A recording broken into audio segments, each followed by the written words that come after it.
He just wanted to complete a difficult mountain route and climb to a place where almost no one goes. But at the top of the cliff, he saw several old abandoned cabins, and inside one of them, he found something that shocked him. Subscribe and write in the comments which city or country you're watching this video from. He had always preferred mountains to people. Not out of bitterness or arrogance, but out of a simple, practical understanding of where he felt most at ease. In the city, everything required explanation. A glance, a tone, a gesture could be misread. Conversations demanded small lies and polite masks. In the mountains, nothing pretended to be anything other than what it was. Stone was stone, wind was wind. Effort was honest, and consequences were immediate. That clarity had drawn him back again and again until hiking stopped being a hobby and became a quiet necessity. He was not a professional climber, and he never claimed to be. Years of experience had made him careful rather than reckless. He knew his limits and respected them. What he valued most was the rhythm of long, difficult days on isolated trails, where every step depended only on his own decisions. The sense of control he lacked elsewhere in life seemed to settle naturally on his shoulders as soon as he tightened the straps of his backpack. This trip was meant to be no different. He had chosen a route that few people bothered with, a narrow line on an old map that branched away from the popular paths and climbed toward a section of cliffs rarely mentioned in guidebooks. The official trails were crowded this time of year, full of weekend hikers with bright new equipment and loud conversations. He wanted distance from all of that. Distance from the noise, from the predictable stories, from the comfort and safety of marked routes. Preparation had been slow and deliberate, the way he always prepared. The night before leaving, he spread his gear across the living room floor and went through it piece by piece. Sturdy boots already worn into the shape of his feet. Extra layers packed in waterproof bags. A small medical kit carefully checked. Enough food for 3 days, even though he planned to be out for only 2. A reliable flashlight, spare batteries, a paper map folded along familiar creases, and a compass he trusted more than any electronic device. He had learned long ago that mountains had little patience for people who relied entirely on technology. He studied the weather reports until he was satisfied. Clear skies in the morning, a possibility of wind higher up, a small chance of rain late on the second day. Nothing alarming. He marked potential water sources on his map and estimated how far he could reasonably travel before nightfall. Every decision felt calm and rational, like arranging pieces on a board whose rules he understood. At dawn, he drove out of the city while the streets were still half asleep. The highway slowly emptied, buildings gave way to fields, and eventually the familiar silhouettes of mountains appeared on the horizon. By the time he parked near the trailhead, the sun was just beginning to warm the cold air. A few other cars stood in the gravel lot, but their owners were already somewhere up the easier paths, chasing viewpoints and photographs. He adjusted his pack, took a long breath, and stepped onto the trail without looking back. The first hours passed comfortably. The path was clear and well-maintained, winding through tall trees and along gentle slopes. He crossed small streams, listened to the distant calls of birds, and felt his body settle into the steady pace he knew so well. Occasionally, he passed other hikers heading in the opposite direction, exchanging brief nods and polite smiles. Their presence reminded him that he was still within the safe, familiar world of designated routes. Gradually, almost without noticing, that world began to fade. The trail narrowed. The ground grew steeper and rockier. Painted markers on trees became rare and then disappeared entirely. At a fork in the path, he stopped and consulted his map, confirming the direction he intended to take. From that point on, the route was less a trail and more a suggestion left behind by people who had passed this way long ago. He welcomed the change. The air felt different once the signs of regular tourism vanished. There were no more voices drifting through the trees, no more bright backpacks bobbing ahead of him. Only the sound of his own breathing and the quiet crunch of boots on gravel. This was the kind of solitude he had come for. As the elevation increased, the forest thinned.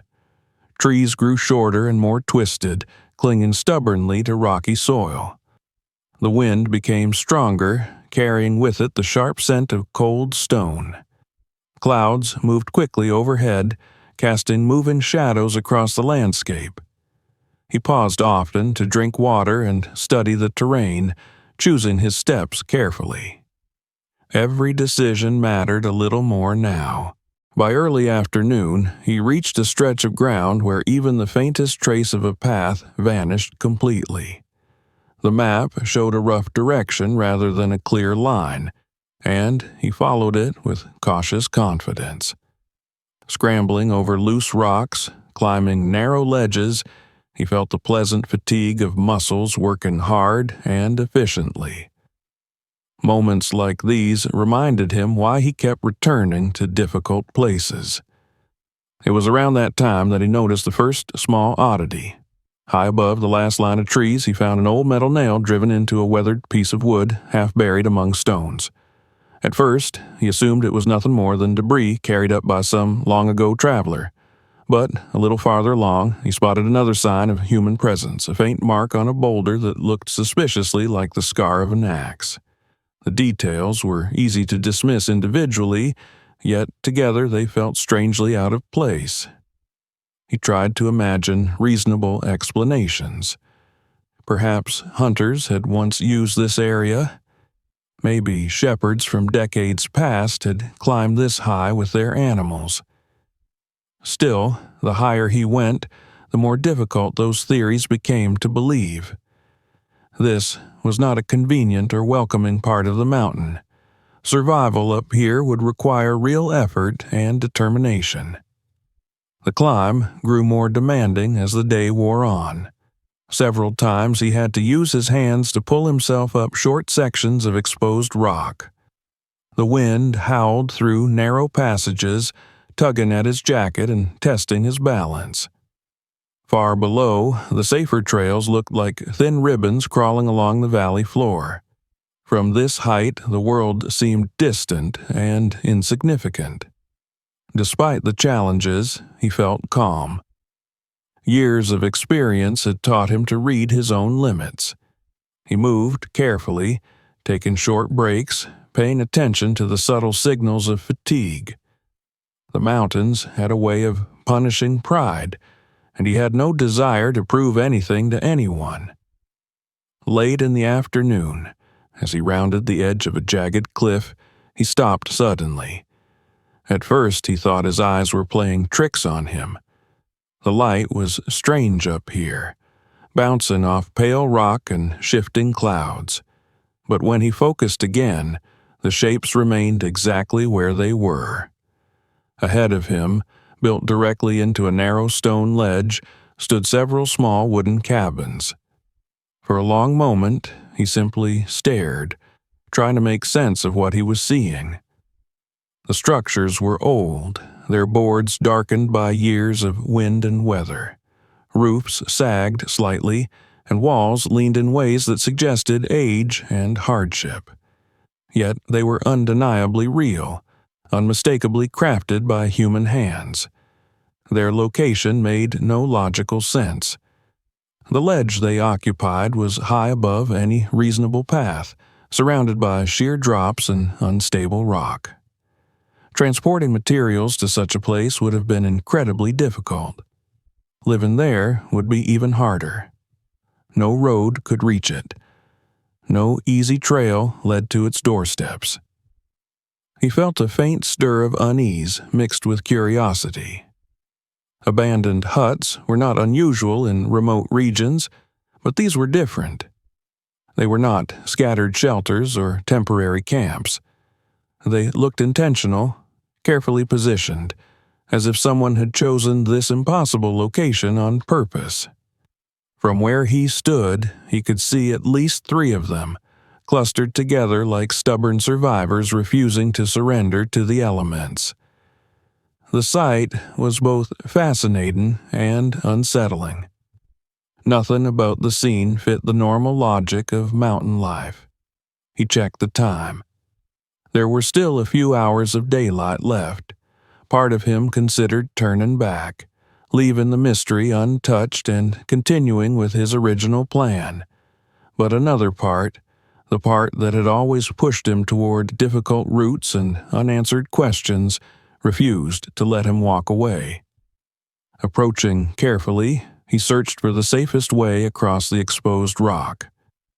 The final stretch required slow, deliberate movement, testing each foothold before trusting his weight to it.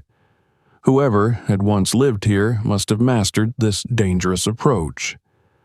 That realization alone made him more cautious. As he drew closer, more details became visible. The cabins were small but solidly built. Doors hung slightly crooked on old hinges.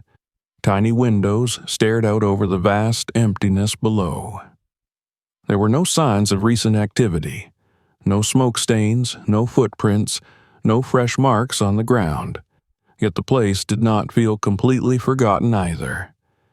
He paused at the edge of the ledge, listening to the wind whistle between the rocks. The silence around the cabins was heavy, almost deliberate, as if the mountain itself were keeping some secret.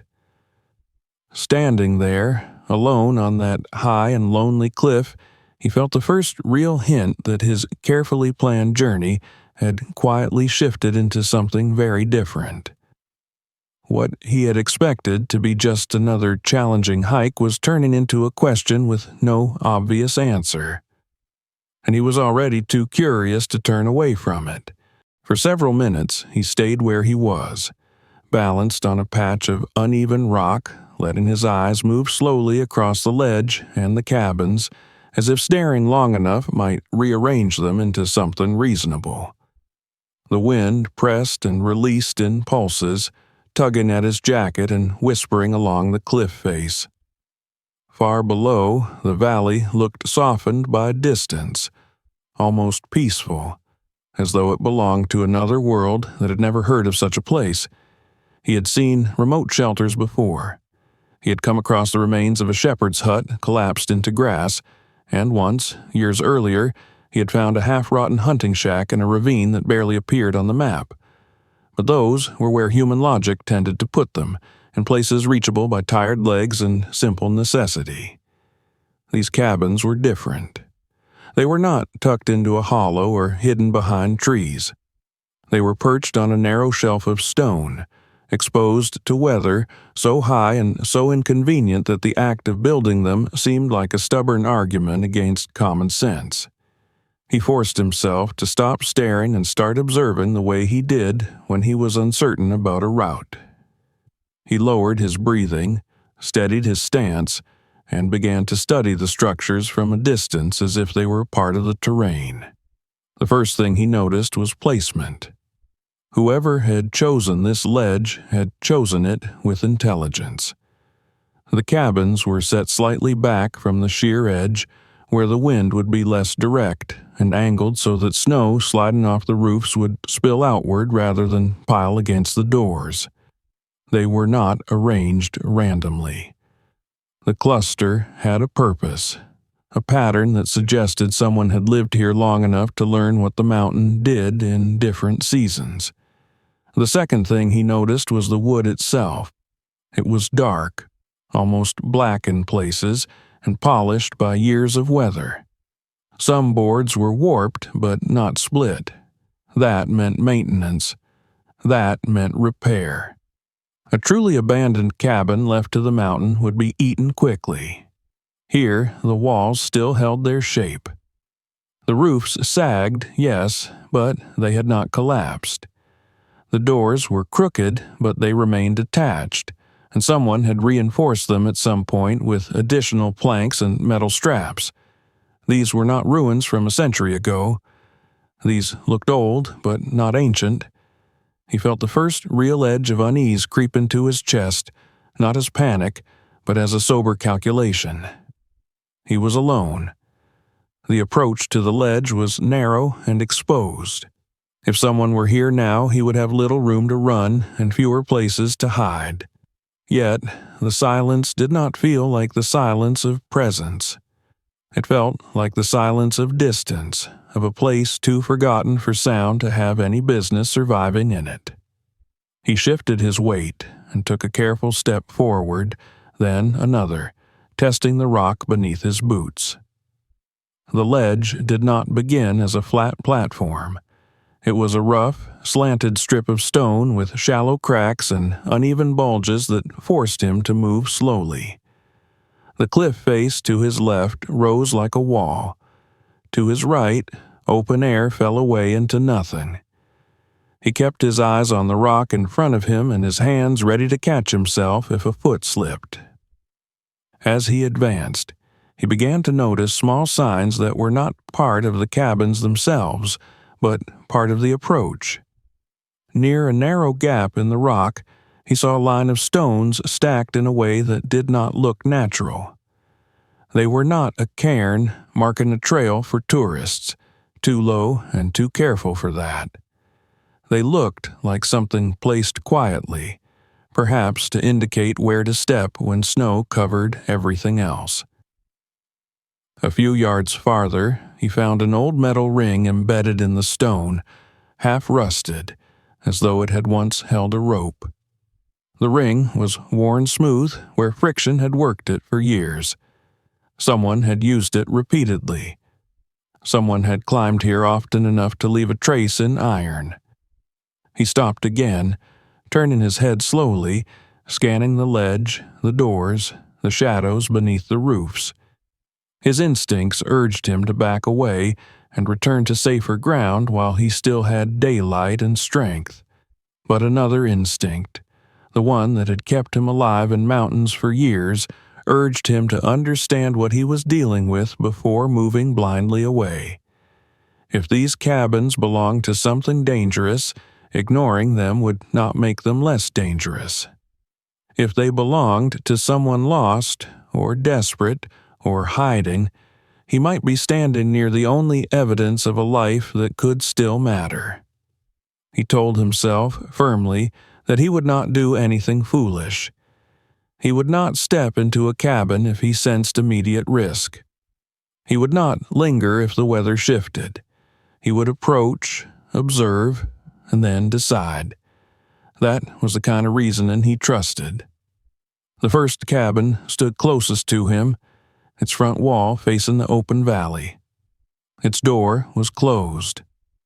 The second cabin sat slightly higher, almost tucked into the curve of the cliff, where the rock offered a little protection. The third was farther back, partly obscured by a jutting section of stone.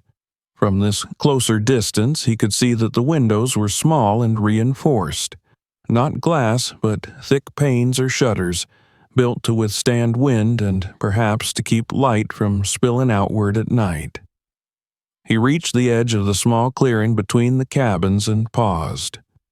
The ground underfoot was not soil, but a mix of stone and compacted dust scattered with tiny fragments of wood. He crouched and brushed his fingers along the surface. It felt packed down in places, smoother than the surrounding rock, as if feet had traveled the same short path again and again. He looked for footprints and found none that were clear, nothing fresh enough to read, but the worn texture told its own story. This place had been lived in, not merely visited. He straightened, listening again. Only wind. No creak of boards from inside, no shifting sound behind a wall. Still, he did not move directly to the nearest door.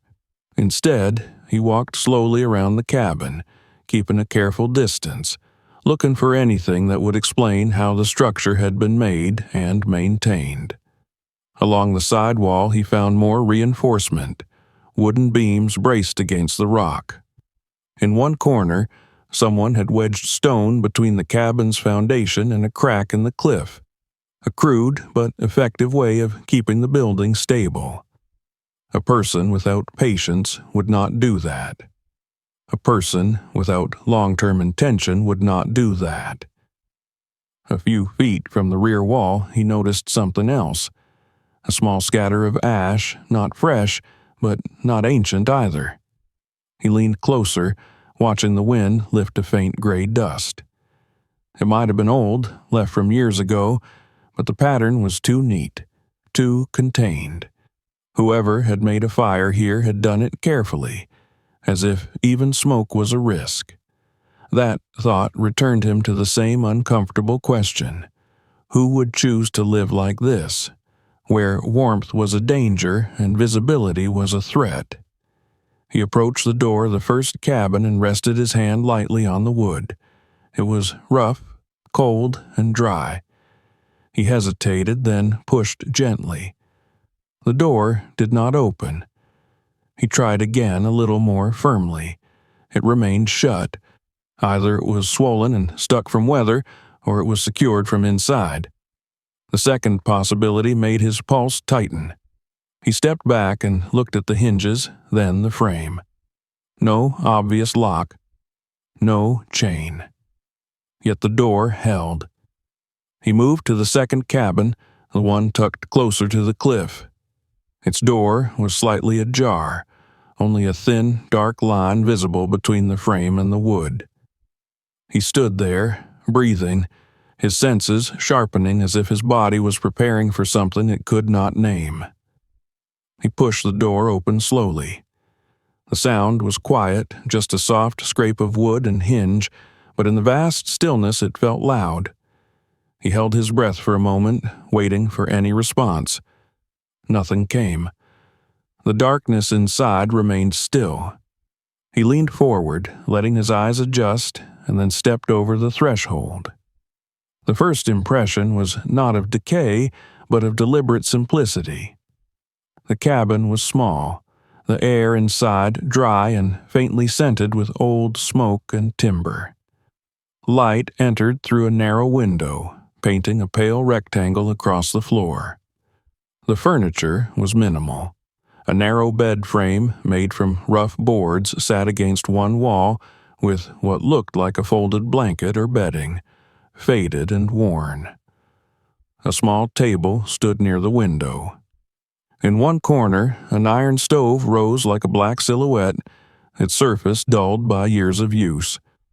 The second impression was order. There were no scattered belongings, no broken glass, no casual trash. An abandoned cabin usually told a story of neglect. This cabin told a story of discipline. Even the empty tins near the stove had been gathered in one place, not flung around. A few tools hung from nails in the wall, arranged by size. A coil of rope lay folded, not tangled. Someone had lived here with the habits of a person who knew that one misplaced item could cost time, and time could cost life. He moved slowly, careful where he placed his feet. The floorboards creaked in places, but not dangerously. He glanced at the stove and saw that the ash inside was old, but again, the cabin did not feel as though it had been left to rot. The wood was weathered, yes, but strong. The roof beams held. No damp smell, no mold. This was a place maintained by hands that understood survival. He set his backpack down near the door, partly to lighten himself, partly because it was what he did when he needed his balance and his thoughts clear. Then he began to examine the details more closely, as he had examined the approach outside. Near the bed, he noticed two sets of marks on the floor, worn grooves where boots had repeatedly landed. One set was larger, deeper. The other was smaller, lighter. Not definitive, but enough to suggest more than one person. On the table, the scratches formed patterns, as if someone had used it for writing, pressing hard against the wood. He walked to the window and looked out. From this angle, the valley below was visible in a broad sweep. He could see the faint line of a popular trail far beneath, where hikers moved like tiny dots.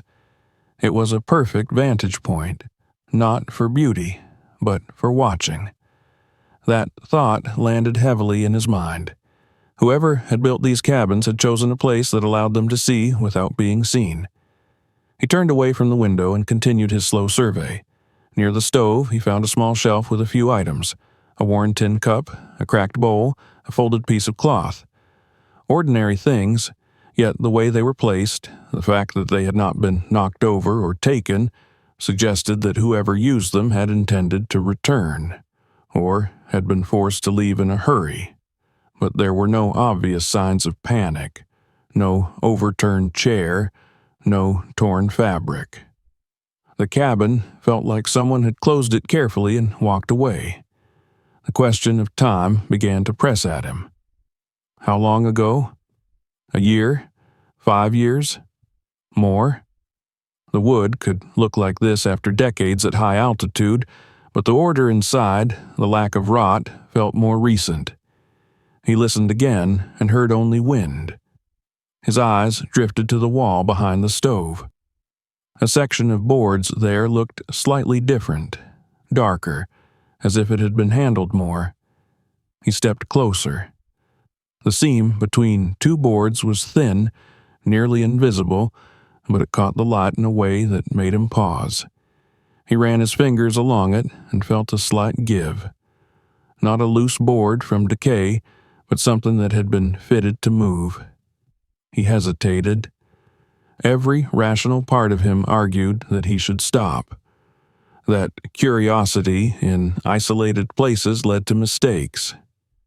Yet he also knew that whatever was here had already pulled him into its orbit. If there was something hidden, it was hidden for a reason, and understanding that reason might be the difference between simply leaving and leaving safely. He pressed gently, and the board shifted, sliding a fraction inward. He found the edge and eased it aside. Behind it, carved into the narrow space between wall and rock, was a small compartment, sealed from damp by cloth and what looked like an old waterproof wrap. Inside the compartment lay a thick book. It was not a paperback guide or a tourist journal. It was heavy, bound in dark leather, the surface cracked and worn, as if it had been carried, handled, protected. He lifted it carefully, surprised by the weight.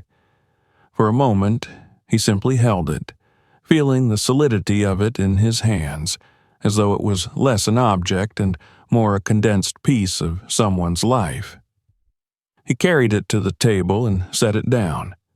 The leather cover had no title, no name, only faint impressions where something might once have been stamped. He opened it slowly. The first pages were filled with neat writing, tight and disciplined. Dates, weather observations, wind direction, temperature estimates, notes about snowpack and visibility, everything recorded in a style that reminded him of field notes, the kind written by someone who treated nature with respect and did not romanticize it. The handwriting was steady. There was no wasted space. It was the writing of a person who had learned to conserve everything, even ink. He read further, and the notes expanded. References to trails below, not by their official names, but by landmarks and angles. Mentions of movement in the valley, times when groups passed. The writing remained calm, even when it described storms or unstable slopes. It was a record, not a story. Then, on a later page, he saw the first name. It was written plainly, without explanation, followed by a brief description and a time. Another name followed on the next page, and another. Some were paired, indicating couples. Some described a lone hiker. Some marked groups. There were details about clothing, pack size, speed, whether someone seemed tired, whether they hesitated at a dangerous section. It was unsettling, not because it sounded like predation, but because it sounded like attention. It sounded like someone had been watching human beings with the same careful precision used to watch weather. He turned the pages slowly, his fingertips grazing the paper as if he might damage it. The journal continued with the same quiet thoroughness. The more he read, the more his unease shifted into something deeper. Not fear exactly, something like the sensation of walking into a room after an argument has happened, where the air still holds the shape of it. As the days and months passed in the writing, he began to notice small marks. Symbols, perhaps, or shorthand. A circle beside one entry, a line drawn through another. In some places, brief notations appeared that were not about weather or movement. A few words added in the margin. A mention of leaving a sign. A reference to moving stones near a pass. The tone remained controlled, yet the act described was different. It suggested not just observation, but intervention. He kept reading, and the pages began to take on weight. He could feel, in the way the handwriting tightened and loosened across the seasons, the passage of time. Then he reached a page where a single phrase appeared beside a name. The words were simple, colder than anything else in the book. Did not return. He stared at it and then read it again, as if the meaning might shift. It did not. He flipped forward and saw another entry marked similarly. A few pages later, the phrase appeared again, this time followed by another word written in smaller, heavier strokes. Confirmed. He did not know what confirmed meant here. Confirmed by whom? Confirmed how? But the finality of it landed in his chest with a dull impact. This was no longer just a weather log. This was a record of lives seen from a distance, and of some lives that vanished. He sat down slowly, the bench beneath him creaking, the journal open on the table like a wound. Outside the small window, the world continued in bright silence. The valley did not change. The hikers below moved on, unaware that above them in a cabin hammered into rock, someone had once watched and written their names. His thoughts raced through explanations. A ranger, a rescuer, a hermit with an obsession, someone hiding from the law, someone with a reason to keep track of people without being seen. Each possibility carried its own kind of threat. He looked again around the cabin, noticing new details now that the journal had altered the meaning of everything. The reinforced windows, the careful seal of the door, the ash hidden, not displayed. The shelf with supplies arranged as if someone could not afford to waste a single second searching. Nothing here was romantic. Everything was practical. He turned another page and found more notes about intervention, a mention of placing water in a sheltered spot, a reference to guiding someone away from an unstable section, small actions described in the same unemotional tone as wind direction. The fact that they were written at all suggested they mattered deeply, yet the writer refused to indulge in explanation. The deeper he went, the more he felt the presence of a system. This was not the scattered scribbling of a lone eccentric. The consistency of dates, the disciplined observations, the repeated references to we in subtle places hinted at more than one person. The cabins outside were not a coincidence. They were part of something larger, something organized enough to endure for years. He closed the journal for a moment and rubbed his hands against his thighs, trying to anchor himself. His first instinct was to leave, to shut the door, walk away, and let the mountain keep its secrets. But he knew, with the same certainty that kept him safe on dangerous ridges, that he had already crossed a line. He had touched the hidden compartment. He had opened the book. He now carried knowledge that could not be unseen. And knowledge in the mountains was never neutral. It either helped you live, or it distracted you until you died. He looked at the journal again, and his eyes fell on the recentness of the later pages. The ink did not look bright, but the paper was not as yellowed as he expected. He could not date it precisely, but something about it felt nearer than it should. The thought made him cold. He stood and moved to the door, peering outside. The ledge remained empty. The other cabins stood silent, their dark wood absorbing the thin light. No movement, no smoke, no sign of anyone watching him now. Yet the feeling that someone might have chosen this place to remain unseen settled around him like the wind itself, invisible but constant. He returned to the table and opened the journal again, as if he could find an answer hidden in the next page. His eyes moved over another season of entries, and he realized that he had reached the point where observation was no longer enough. The journal was drawing him forward, toward understanding not just what these cabins were, but why they existed in the first place. Outside, the daylight had shifted. The sun lowered and the shadows lengthened across the floor. He felt time tightening. If he stayed too long, he would risk descending in darkness, which was its own kind of danger. Yet, he could not bring himself to close the book and walk away with nothing but questions. Carefully, he shut the journal and slid it back toward the hidden compartment. He did not yet know what he would do with it, but he knew he could not simply leave it on the table, exposed. Before returning it, he paused once more, his gaze fixed on the worn leather cover. Somewhere in those pages, someone had tried to hold the world in order by writing it down. Someone had tried to make sense of storms and human error, of life and disappearance. From a cliff high above everything, he placed the journal back into its hiding place and returned the board, pressing it until it fit seamlessly again. The cabin looked unchanged, as if it had never revealed anything to him. He picked up his pack, slung it over his shoulders, and stepped outside. The air was colder now, the wind sharper. He stood between the cabins and looked at them again, not as strange objects on a cliff, but as evidence of a deliberate choice.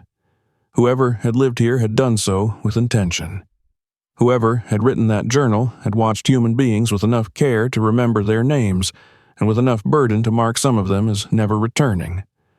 He knew, as he began to move slowly toward the next cabin, that he was no longer just a hiker who had stumbled upon an odd sight.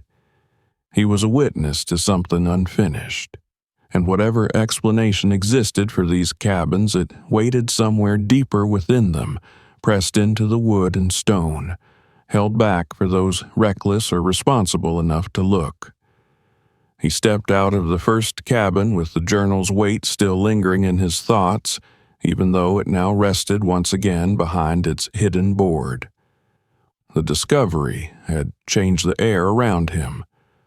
What had begun as a curious interruption in his route had slowly turned into something more serious, something that required attention rather than mere fascination.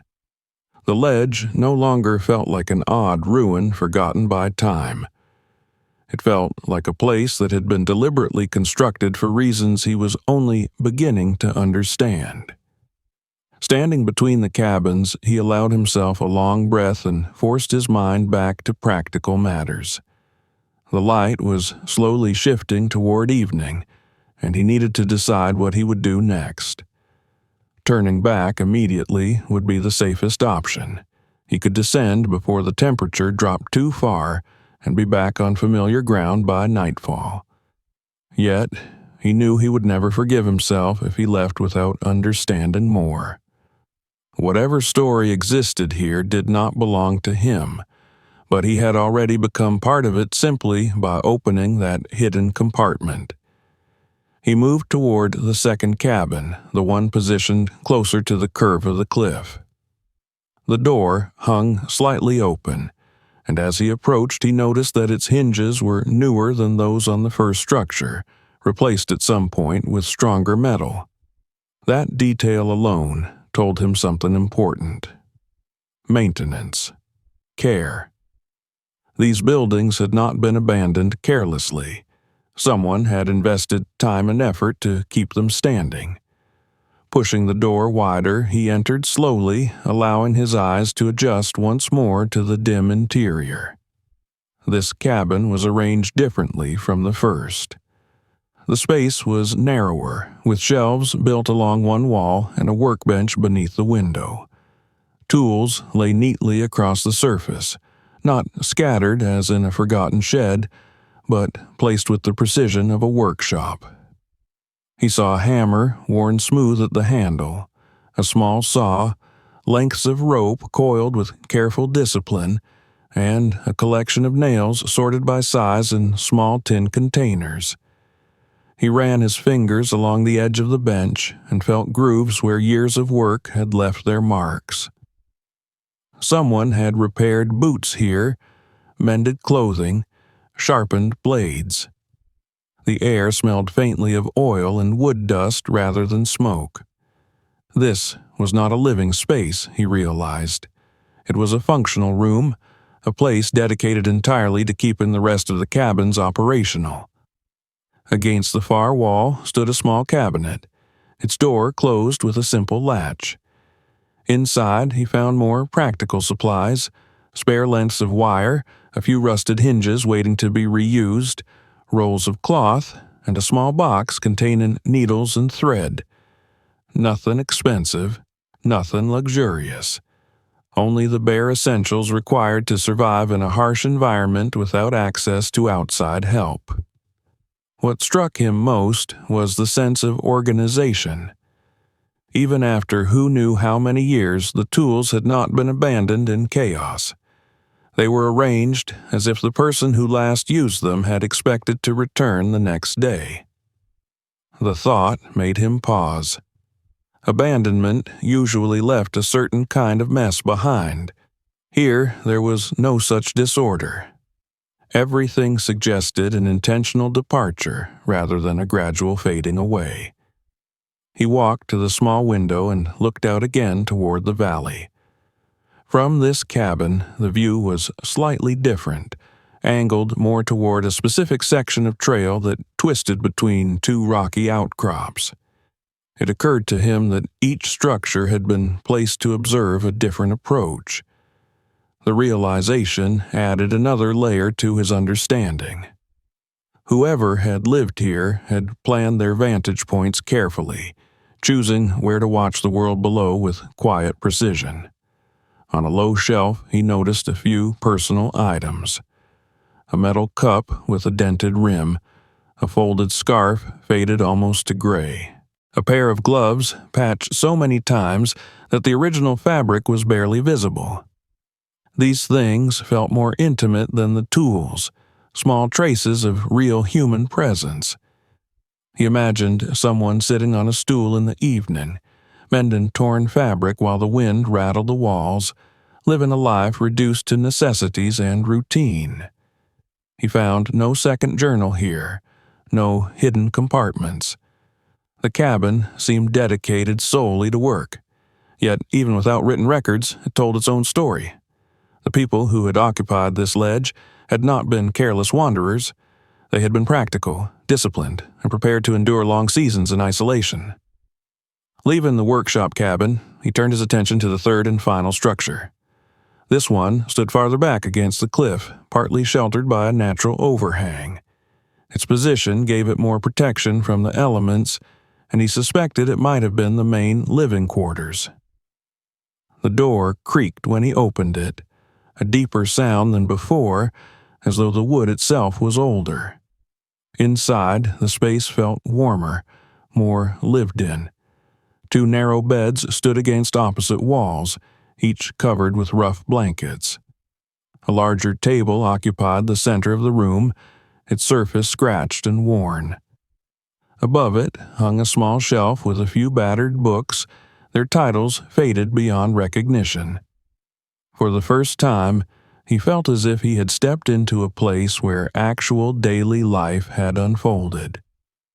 He set his backpack down carefully and began to explore with the same quiet respect he might give to someone else's home. The beds told their own story.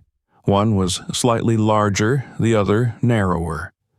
The blankets were folded neatly, not tossed aside. On a small hook near the door hung an old jacket, heavy and patched at the elbows. Beneath it, a pair of boots rested, their soles worn thin but still serviceable. This cabin, more than the others, carried the weight of human routine. He could imagine two people sharing this small room through long winters, speaking in low voices, listening to storms batter the walls, waking before dawn to check the skies and the distant trails. The thought made the place feel both comforting and unbearably lonely. On the central table he found a few more objects: a chipped plate, a candle burned almost to nothing, a simple tin container filled with dried herbs. There was no sign of luxury, no attempt to make the space beautiful. Everything served a purpose. Survival left little room for decoration. As he examined the room, he noticed subtle differences between the two sides. One bed had a small wooden box beside it containing neatly folded papers, though they appeared to be blank scraps rather than letters. The other had a length of rope coiled carefully beneath the mattress. These were not strangers sharing a shelter by chance. These were people who had divided their lives and possessions with quiet agreement. He wondered again who they had been. The journal in the first cabin suggested a system of observation and intervention, but it did not reveal the full identities of those involved. Here, in this room, he felt closer to them as individuals. They had slept here, eaten here, endured cold and fear and endless days of waiting. Whatever reasons had driven them to this impossible place, those reasons must have been powerful.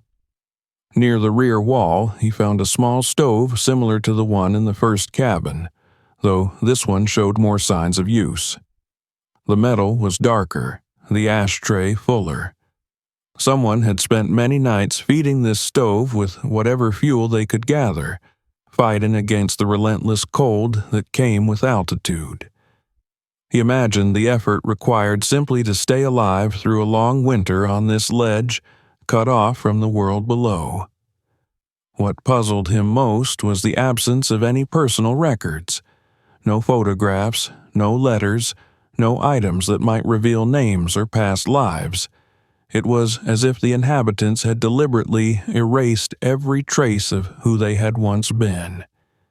The journal remained the only link to their thoughts, and even that had been hidden carefully away. He sat down at the table for a moment, letting the quiet of the cabin settle around him. The wind outside had picked up, whistling through small gaps in the walls, yet inside there was a sense of protection, as though the structure still fulfilled its duty despite its age. He realized how much effort must have gone into keeping this place habitable. Every board, every nail, every patched blanket represented hours of labor carried out far from any help. His attention drifted back to the idea of rules. These cabins had not been thrown together haphazardly. They followed a certain logic. Tools in one building, observation in another, living quarters in the most sheltered spot. Whoever had designed this arrangement had thought carefully about efficiency and safety. It resembled a small outpost more than a random hideaway. He began to see the ledge as a kind of quiet fortress, not meant for defense against armies, but against exposure and discovery. The reinforced windows, the concealed compartments, the minimal smoke traces all pointed to people who valued secrecy as much as survival. That realization deepened his unease. Secrecy usually implied danger, either from the world or from something within. Rising from the table, he continued his examination. Beneath one of the beds, he discovered a small storage space containing additional supplies: dried food sealed in old containers, spare clothing folded with care, a few bottles of medicine long expired. These were practical reserves, meant to carry someone through difficult times. Again, he felt the presence of disciplined planning. In a corner near the door, he found a simple wooden rack holding several walking sticks. Each one was worn smooth at the grip, cut to different lengths. He imagined them being chosen depending on the season, the terrain, the task at hand. Even these humble objects spoke of long routines repeated year after year. The more he looked, the more he understood that this place had been designed not for comfort, but for endurance. Nothing here was accidental. The people who lived on this ledge had accepted a hard life and shaped their environment to meet it. They had built not a refuge from the mountain, but a way to exist within it. He left the third cabin reluctantly, feeling as though he were stepping out of someone else's memory. The evening light outside had grown softer, casting long shadows across the rock. Standing once again between the buildings, he tried to assemble everything he had seen into a coherent picture. 3 cabins, 3 purposes: observation, work, and living. Tools carefully maintained, supplies stored with foresight, no personal decorations, no evidence of violence or disorder. Only the journal, hidden away like a secret confession, hinting at years of watching and helping from a distance. The place no longer felt mysterious in a supernatural sense. Instead, it felt intensely human. Human in its practicality, its caution, its quiet determination to survive in a world that offered little mercy. Whoever had lived here had chosen isolation not as a romantic adventure, but as a necessity. Yet the journal remained the key. Without it, these cabins would have been nothing more than a strange historical curiosity. With it, they became part of a larger narrative, one that involved not only the unseen inhabitants of the ledge, but the many travelers who had passed unknowingly beneath their watchful eyes. He walked to the edge of the ledge and looked down again at the valley. Tiny figures moved along the distant trail, unaware that high above them someone had once tracked their progress, worried over their safety, and perhaps saved their lives without ever being thanked. The thought filled him with a complicated mixture of admiration and sorrow. As the wind tugged at his clothing, he considered what he should do next. He had learned enough to understand the basic function of this place, but not enough to know the full story. The cabins had answered some questions and raised many more. Why had these people chosen to hide rather than seek help openly? What had driven them to live in such hardship? And what had ultimately become of them? The answers, he suspected, lay not in the physical spaces, but in the words carefully recorded in that hidden journal. The more he thought about it, the clearer it became that the cabins were only the surface. The real truth waited within those pages, in the careful lines of handwriting that had watched strangers come and go for years. He knew he could not simply walk away now, not with so much left unexplained. The sensible part of him still warned against staying too long, against becoming too deeply involved in a story that was not his. But another part, the part that valued understanding above comfort, urged him forward. The light continued to fade as he stood there, torn between caution and curiosity. Finally, he made his decision. He would return to the first cabin and examine the journal more thoroughly before night forced him to leave. He would read as much as he could, not out of prying interest, but out of respect for whatever life had unfolded here. Turning back towards the door of the first structure, he felt a subtle shift inside himself. He had arrived on this ledge as an outsider who had stumbled upon something strange. Now, after seeing the traces of careful living and disciplined survival, he felt more like a reluctant witness. The cabins had revealed their practical secrets. What remained was the deeper story, written carefully and patiently by hands that had once worked these rooms. And as he stepped once more toward the hidden compartment and the waiting journal, he understood that the true heart of this place was not built from wood and nails, but from the quiet record of human lives lived out of sight.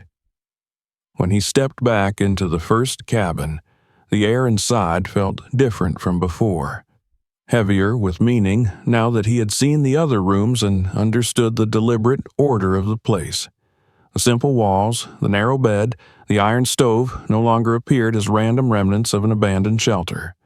They were pieces of a system, carefully designed and carefully maintained by people who had lived here with intention.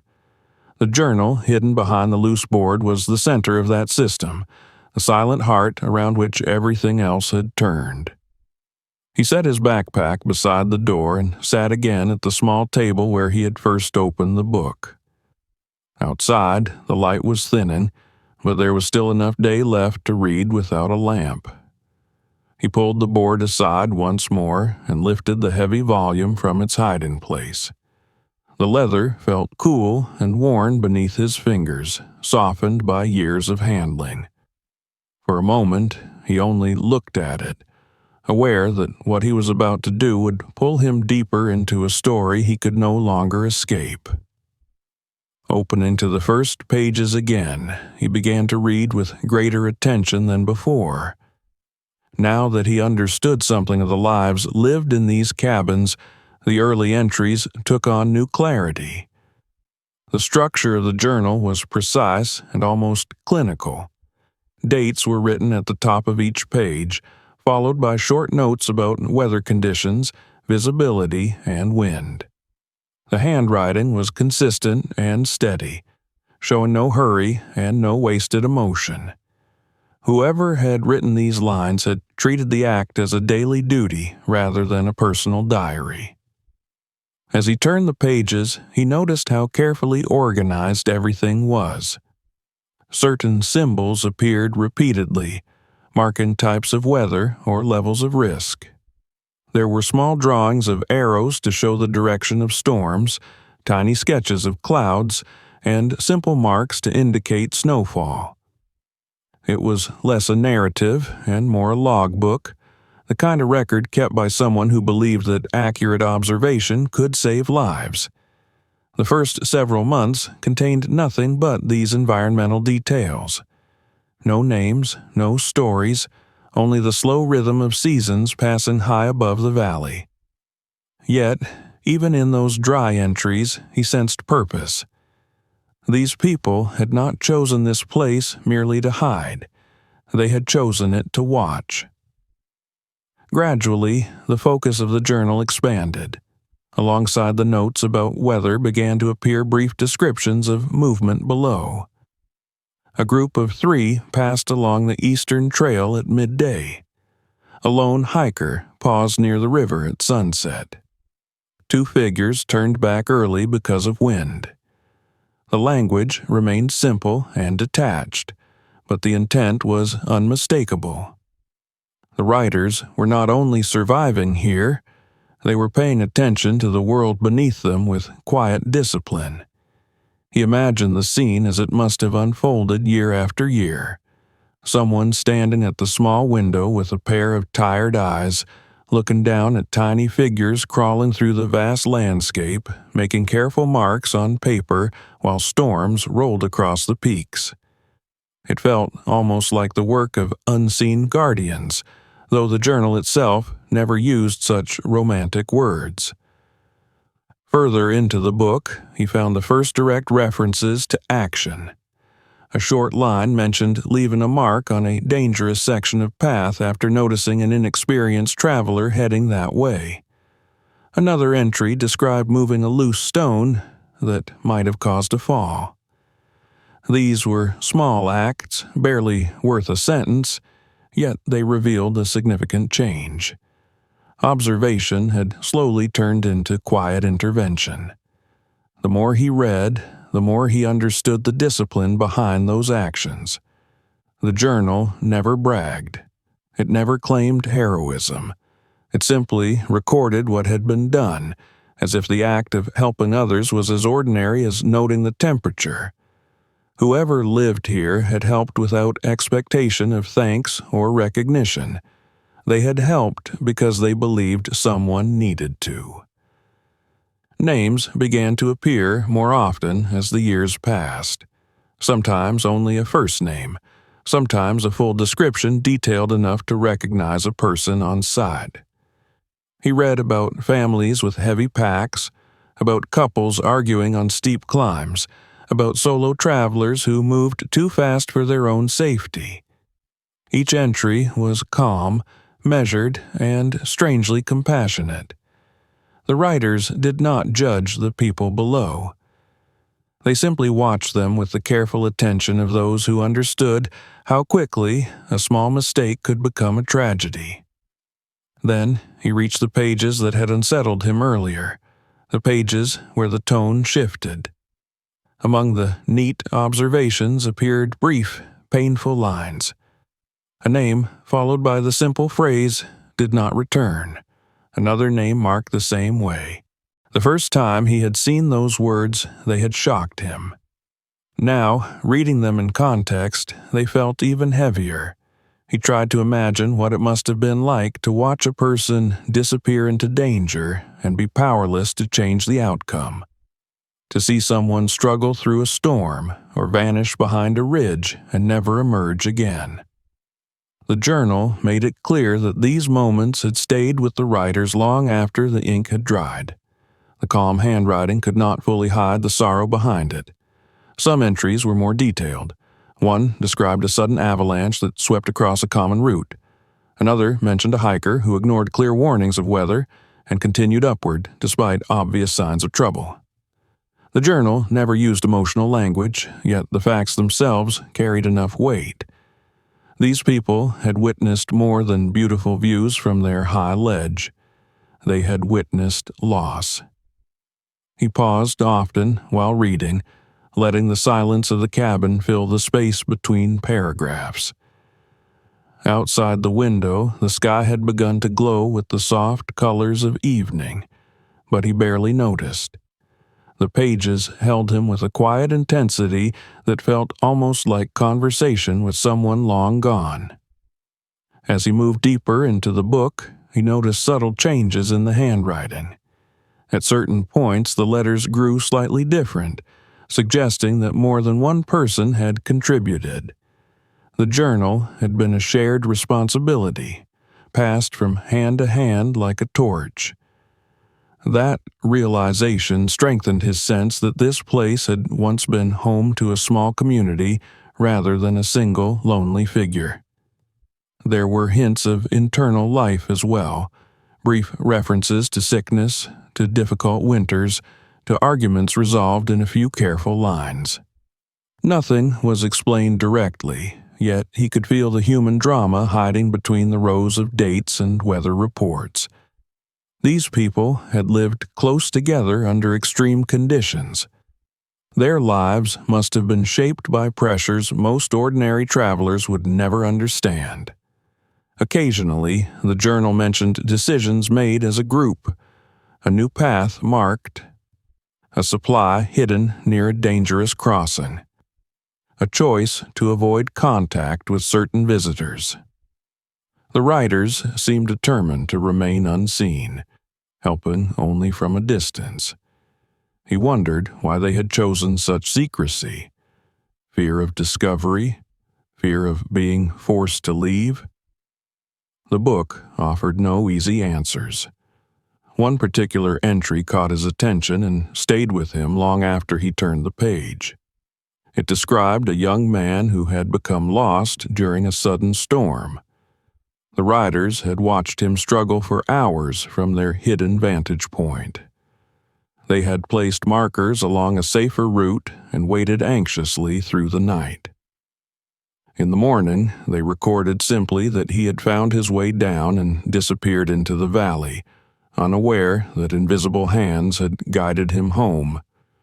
Reading that story, he felt a strange mixture of admiration and sadness. The people who lived here had saved lives without ever being known. They had accepted anonymity as part of their duty. In a world obsessed with recognition, their quiet dedication seemed almost unreal. The journal also revealed how carefully they protected themselves. There were repeated notes about avoiding direct contact, about erasing signs of their presence, about keeping fires small and hidden. They feared being discovered, yet they continued to help. It was a delicate balance, and he sensed how exhausting it must have been to maintain. As night approached, he found himself reading faster, eager to absorb as much as possible before darkness forced him to stop. The later pages grew more serious. The number of entries marked with loss increased. Weather seemed harsher, winters longer. The handwriting occasionally trembled, hinting at fatigue or age. The community that had once been strong appeared to shrink slowly over time. In several places, the journal referred to internal tragedies. One member injured beyond the ability of simple medicine, another forced to leave and never return. The group that had begun as several voices gradually became fewer and fewer. By the final years, it seemed that only one or two writers remained to carry the burden of watching. The emotional weight of those final pages pressed on him with surprising force. He had come here as a stranger seeking adventure. Now, he felt as though he were reading the last testament of people he had begun to know through their careful words. Their courage was quiet and uncelebrated, yet it shone clearly through every line. Near the end of the book, he encountered the entry that had first drawn his attention earlier in the day, the brief description that matched his own appearance and route. Seeing it again in full context unsettled him deeply. At some point in the past, someone standing exactly where he now sat had watched a man like him climbing these cliffs and had recorded his presence with the same calm detachment used for everyone else. The thought made the cabin feel suddenly smaller, more intimate. He was no longer just a reader. In a strange way, he had become part of the story, connected to these unseen watchers across an unknown stretch of time. The final pages were the hardest to read. The handwriting grew thinner, more hesitant. Entries became shorter, sometimes only a few lines long. There were mentions of failing health and dwindling supplies, yet even in those difficult moments, the writers continued to record the movement of travelers below. Their commitment never wavered, even as their own strength faded. The last dated entry described a successful effort to guide a group away from a dangerous section of trail. After that, the pages went blank, leaving only empty lines waiting for words that never came. He stared at that silence for a long time, feeling the weight of an unfinished story settle around him. Closing the journal gently, he leaned back in his chair and rubbed his eyes. The room had grown dim, and he realized how long he had been sitting there. The book lay on the table like a living thing, filled with years of patience, fear, and quiet kindness. It was more than a record. It was a monument to people who had chosen to care for strangers while remaining hidden from the world. He understood now that the cabins were not simply shelters. They were the physical expression of a mission carried out far from public praise. The tools in the workshop, the careful living space, the hidden vantage points all served one purpose: to watch, to help, to endure. The moral weight of that realization settled heavily on his shoulders. He had arrived here by chance, but chance had placed him in possession of something important. If he walked away and forgot what he had seen, these people would vanish completely, leaving no trace except fragile wood on a lonely ledge. Yet, if he revealed everything, he risked turning their quiet lives into a spectacle they had never wanted. For the first time, he felt a genuine sense of responsibility. The journal was not his property, yet he was now its guardian. Whatever decision he made in the coming days would shape the memory of those who had lived and died here. He stood and looked out the window at the darkening sky. Far below, the last traces of daylight touched the valley where unaware travelers prepared for evening. None of them knew that above their heads, hidden among cliffs, a small group of unknown people had once dedicated their lives to keeping others safe. Returning the journal carefully to its compartment, he replaced the board exactly as he had found it. The cabin fell back into its quiet disguise, holding its secrets once more. But he knew that the knowledge he had gained would follow him long after he left this place. As he prepared to spend the night on the ledge before descending in the morning, he understood that his journey had changed direction. He had come seeking solitude and challenge. He had found instead a legacy of unseen courage. And the question of what to do with that legacy would shape every step he took from this moment forward.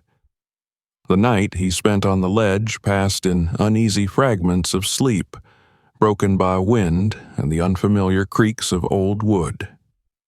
He had chosen to remain in the first cabin, telling himself it was the most practical decision. Descending in darkness would have been dangerous, and staying allowed him to think. Yet, practical reasoning only partly explained why he had not left. Something in the journal had anchored him here, holding him to this narrow shelf of stone as firmly as any rope.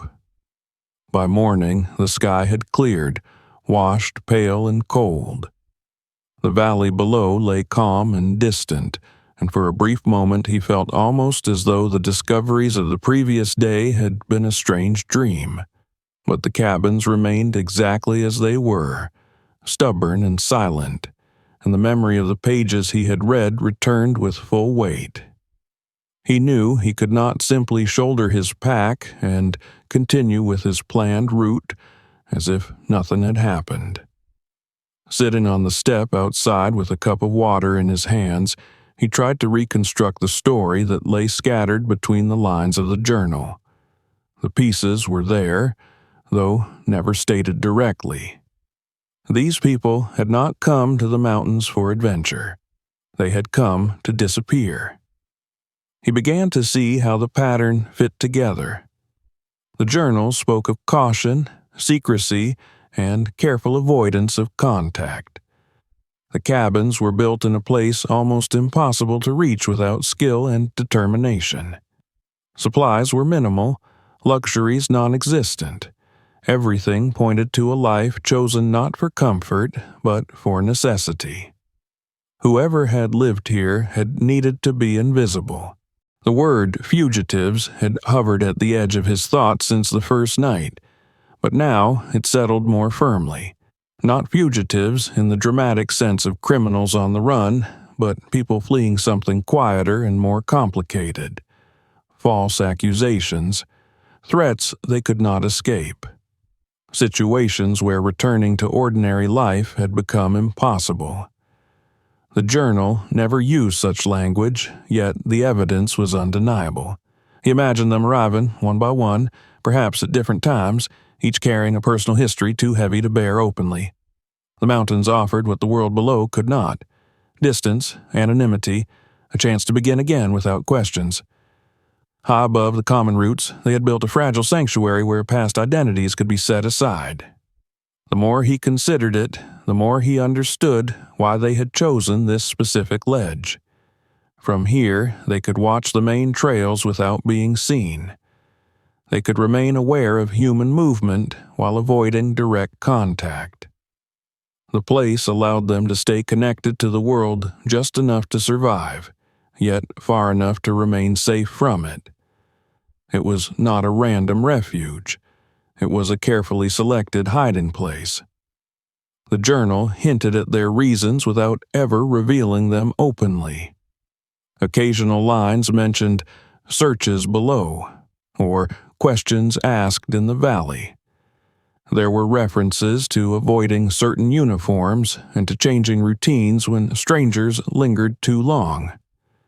These were not the notes of people hiding from justice. They were the notes of people hiding from something more personal and more frightening. He wondered what kinds of stories had driven them here. Perhaps one had been wrongly blamed for a crime. Another might have escaped an abusive past. Someone else could have been running from debts or from threats that no authority would take seriously. In the world below, such problems often had no easy solutions. In the mountains, at least, there was silence. Yet the journal also made it clear that they had not turned their backs on humanity entirely.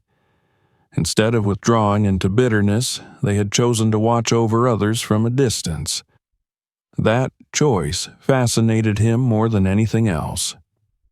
People who were hiding, who feared discovery, had still decided to help strangers they would never meet. As he reviewed the pages in his mind, he saw how gradually that decision must have formed. At first, they had likely watched simply out of habit, curious about the tiny figures moving through the valley. Over time, observation turned into concern. Concern turned into small actions. A stone moved here, a warning left there.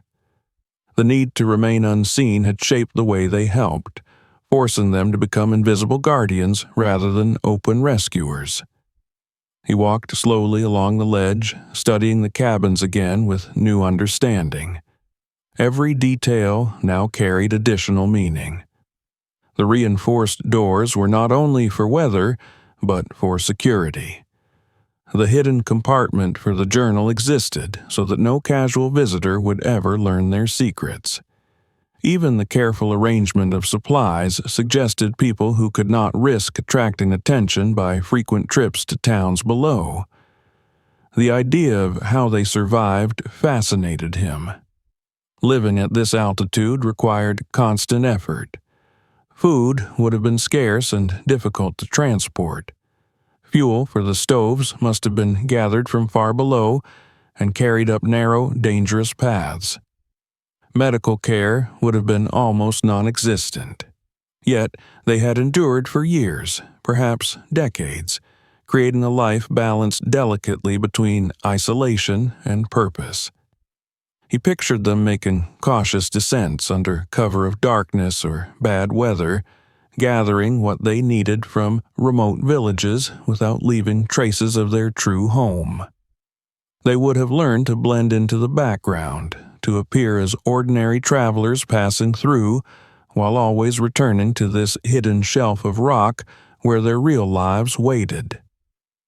The journal suggested that they had developed their own rules over time. Never speak to tourists directly. Never reveal the existence of the cabins. Help only when necessary, and only in ways that could not be traced. These rules must have been discussed and refined through long conversations around the small stove, shaped by fear and experience. Breaking them could have meant losing everything. He tried to imagine the psychological weight of such a life. To live constantly on guard, always watching for signs of discovery, always measuring each action against the risk of exposure. It would have required remarkable discipline and trust among them. The cabins, simple as they were, represented not only shelter, but a shared commitment to survive together. Yet the journal also hinted at tension. Small phrases suggested disagreements about how far to go in helping others, about whether to reveal themselves in emergencies, about whether remaining hidden was still worth the cost. These were not saints carved from stone. They were ordinary people struggling with impossible choices. The thought softened his earlier impression of them as distant observers. They had been human, flawed and uncertain, bound together by circumstance rather than idealism. Their decision to help others had grown slowly out of their own vulnerability. Perhaps seeing strangers in danger reminded them too sharply of their own fragile positions. He sat again at the edge of the ledge, legs dangling over the open air, and considered how easy it would have been for them to choose differently. They could have ignored the world entirely, focusing only on their own survival. No one would have blamed them. Instead, they had accepted an additional burden, risking everything to protect people who would never know their names. That choice revealed something profound about them. Whatever they had been before arriving here, whatever mistakes or tragedies had shaped their pasts, they had not allowed those experiences to harden into cruelty. Isolation had not turned them inward. Instead, it had sharpened their sense of responsibility. He wondered how many lives had been quietly touched by their presence. The journal recorded only a fraction of the interventions, yet even those few examples suggested dozens of people guided away from danger without ever realizing it. Somewhere in the world below, there were men and women who had returned home safely because unseen hands had helped them at critical moments. The idea filled him with both admiration and sadness. Admiration for the courage it took to live this way. Sadness because such courage would likely never be recognized. These people had chosen to disappear, and in doing so, they had ensured that their good deeds would vanish with them. As the morning warmed slightly, he walked to the workshop cabin and examined the tools again, imagining them in use. He could almost see a figure bent over the bench, repairing a broken boot sole or mending torn fabric, preparing for another difficult season. The physical labor required to maintain this place must have been immense, yet they had accepted it without complaint. The third cabin, with its 2 narrow beds, seemed especially poignant now. He pictured conversations whispered late at night, plans made for the next day, worries shared in low voices so that the mountain itself might not overhear. These rooms had once held real laughter, real fear, real companionship. Now they held only silence. He tried to understand why they had not sought help from official channels. Why not join a rescue service openly, or report dangers to authorities? The answer lay scattered throughout the journal. Fear, distrust, the knowledge that exposure could unravel whatever fragile safety they had built. For them, anonymity had been the highest form of protection. The tragedy of that choice weighed on him. By remaining hidden, they had denied themselves the support and resources that might have saved them in later years. Illness, injury, and age had slowly worn them down. The journal's final pages made it clear that their dedication had come at a terrible personal cost. Yet, even as their numbers dwindled, they had continued to watch and to help. That stubborn perseverance moved him more deeply than any dramatic tale of heroism could have. These were not legends. They were ordinary people who had refused to stop caring. He began to understand that the story of the cabins was not merely about fugitives hiding from the world. It was about what people chose to do with their lives after being pushed to the margins. Instead of becoming bitter or dangerous, they had turned outward, creating a quiet legacy that no one would ever celebrate. Standing once more at the window of the first cabin, he looked down at the familiar trail far below. Hikers were already moving along it, bright specks against the green and gray landscape. None of them knew how close they were to the remnants of that hidden history. None of them suspected that above them lay evidence of years of unseen kindness. He felt suddenly protective of the place, as if it were not merely an abandoned site but a fragile memorial. Revealing it thoughtlessly would invite curiosity seekers and treasure hunters, people who would treat the cabins as a spectacle rather than a testament. Keeping it secret, however, would mean allowing the memory of those who lived here to fade completely. The dilemma settled over him with increasing weight. He had come here by accident, yet accident had placed a responsibility in his hands. The fugitives of the journal had spent their lives balancing secrecy and compassion. Now he faced a similar balance, though in a different form. He returned to the first cabin and looked again at the hidden compartment where the journal rested. That book was the only true witness to their existence. Without it, the cabins would be nothing more than mysterious ruins on a cliff. With it, they became part of a larger human story, one that deserved to be treated with respect. As he considered his next steps, he realized how deeply the place had already changed him. Only 2 days earlier, he had been a solitary hiker seeking personal challenge. Now, he found himself thinking about strangers he would never meet, feeling connected to them through the fragile thread of ink on paper. The fugitives who had built this refuge were gone, their names unrecorded, their reasons only guessed at, but the choices they had made had continued to echo. Their decision to help others despite their own fear had reached across time to touch him directly. He stood in the doorway, looking out across the vast emptiness, and understood that leaving would not be as simple as walking away.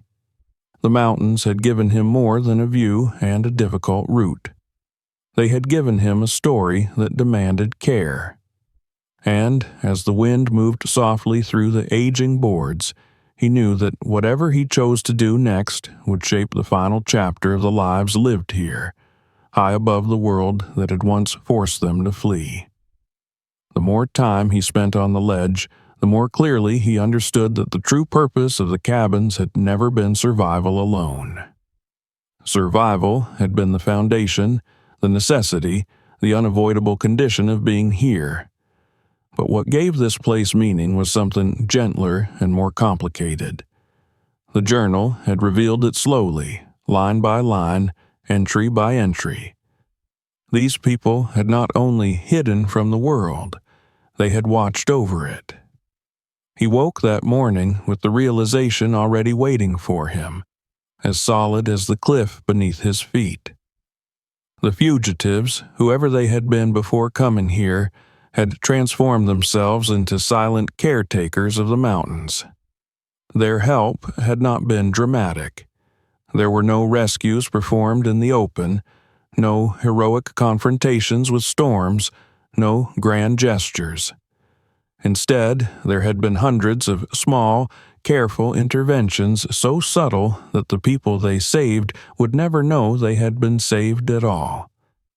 Sitting once more at the small table with the journal open before him, he began to read the middle years of the record with new attention. These were the pages where observation had fully turned into action. The early sections had only hinted at concern. Here, concern became habit. One entry described a pair of inexperienced hikers who had taken a wrong turn near a steep ridge. The writer had noted their confusion from above and had later left a simple marker, nothing more than a few rearranged stones, guiding them back toward a safer path. Another entry spoke of a group caught by early snow, their pace slowing dangerously as daylight faded. The fugitives had carried extra water and food down to the sheltered spot where the group would naturally find it, leaving no trace of who had placed it there. Reading those accounts, he began to see how carefully the system worked. Every act of help was designed to appear accidental or natural. A stick laid across a dangerous trail at just the right angle. A piece of cloth tied to a branch where visibility was poor. A loose rock quietly removed before it could cause a fall. The fugitives helped without ever stepping out of the shadows.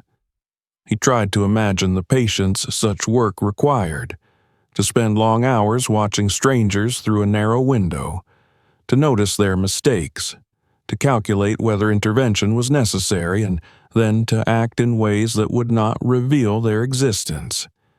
It was a form of guardianship stripped of pride. There would be no thanks, no recognition, not even the comfort of seeing gratitude on a rescued face. The journal recorded these actions with the same calm tone used for weather reports. Left sign near Eastern Pass. Moved hazard after storm. Placed water at usual point. Simple sentences that carried extraordinary weight. Each one represented a decision to risk exposure for the sake of someone unknown.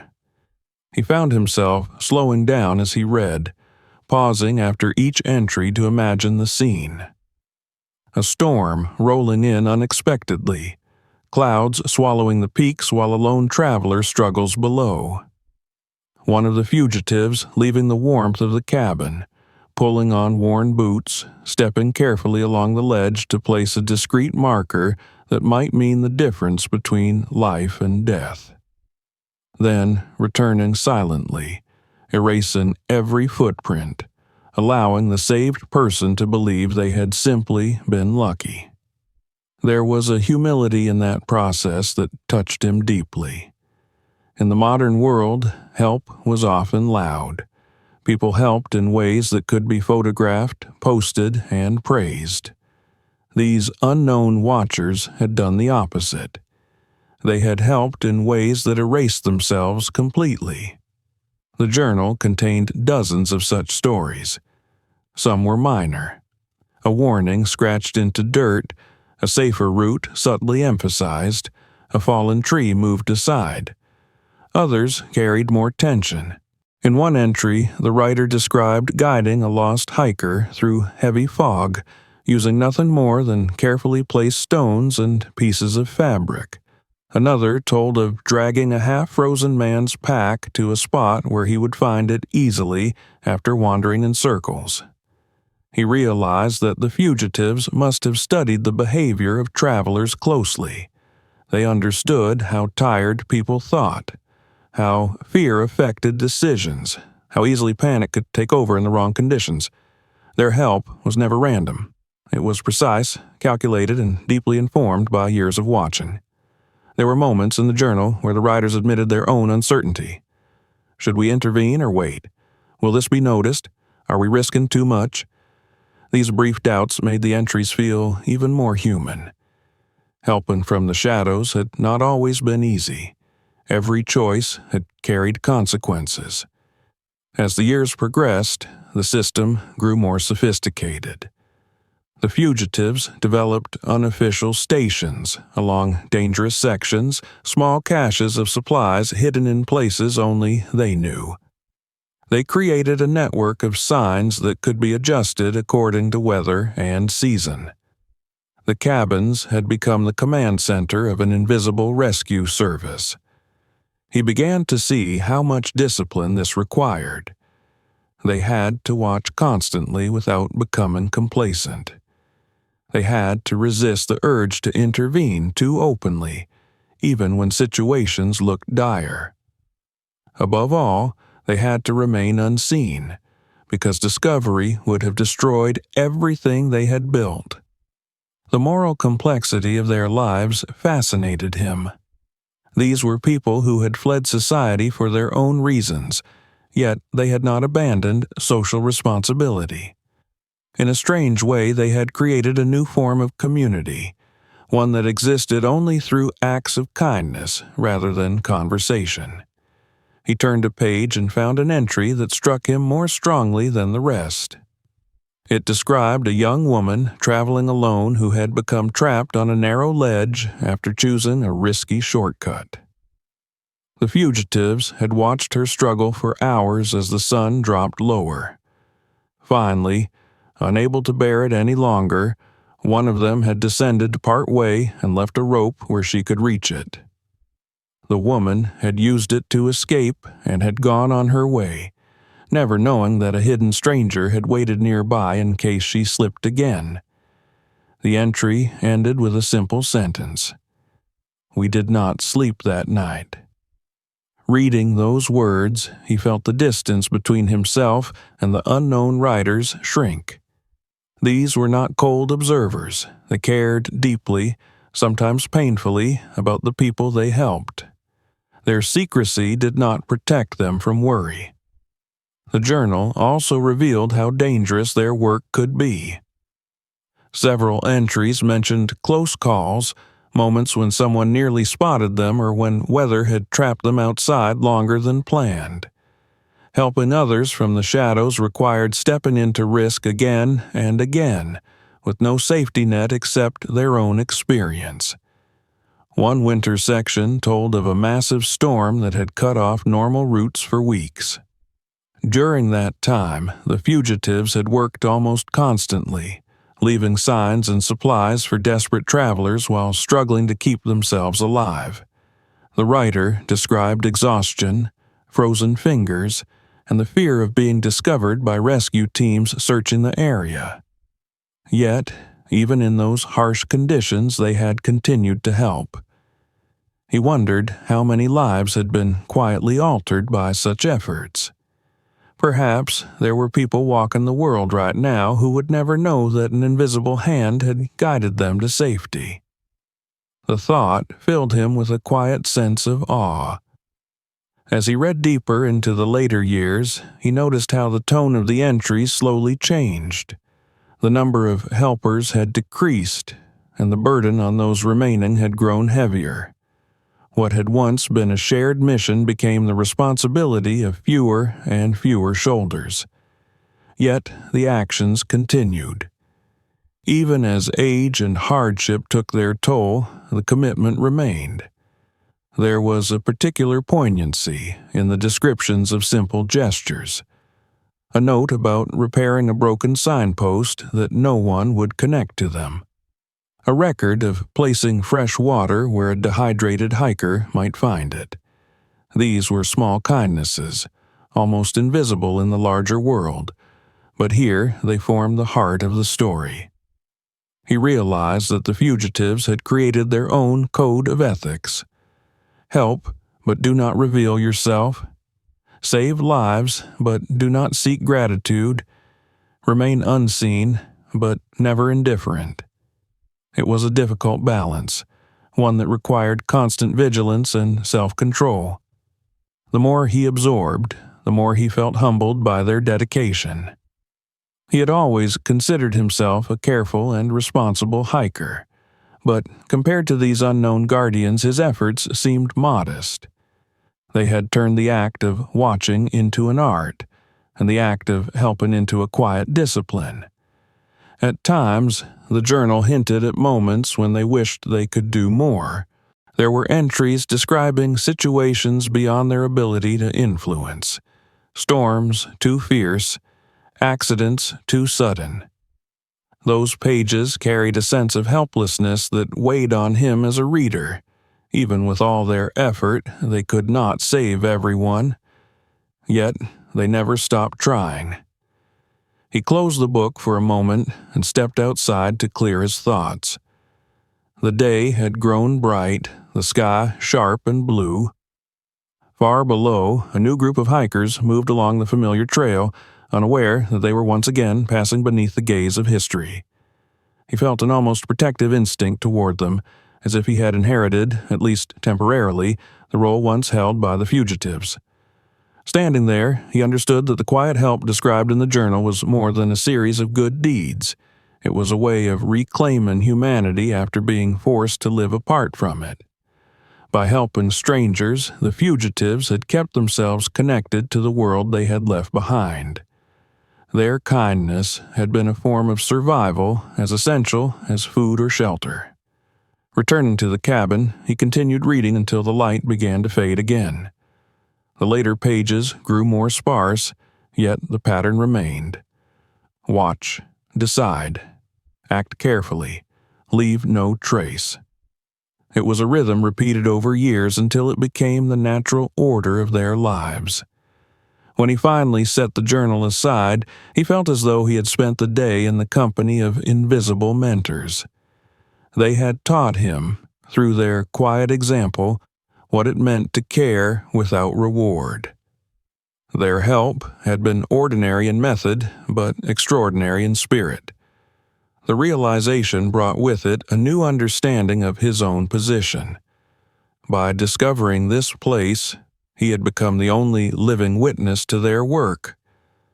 The responsibility that came with that knowledge pressed on him more strongly than ever. He could not undo what he had learned. He could only decide how to honor it.